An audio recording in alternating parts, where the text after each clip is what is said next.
I'm here to get an advanced manufacturing certificate, which will allow me to enter the workforce with a basic understanding and knowledge of manufacturing. I was employed through the phone company for 22 years, and after there were multiple acquisitions, I was a casualty and I was laid off. I've been looking for work for over 2 years now, going on 2.5, and I needed to do something because my current job search wasn't working out, and through the Department of Labor and working with the college system, I got this opportunity to get this certificate program. The certificate program I'm enrolled in is 2 semesters, and you get a certificate and you can walk out the door and get a job where they'll start you at beginning pay, and the companies are looking for qualified candidates and trying to get one of those high-paying jobs. Whatever's possible to be online, they do online, but being in manufacturing, you got to touch the machines. So a couple of days a week, we're in class. At the end of every day, we clean our machines, we clean our tools that we touch. There's alcohol swabs and there's sanitizer everywhere.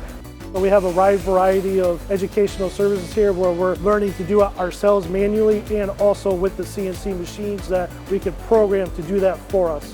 Facilities are top-notch. A lot of this equipment we will see out in the field when we graduate. The teachers are great here. They're very helpful. You have any questions, they're there to ask. They're very accommodating. There's so many jobs out there now that they're looking for qualified people. And if you get this certificate and/or an associate's degree through the community college programs, you'll be hired. You'll be making decent money when you walk out the door.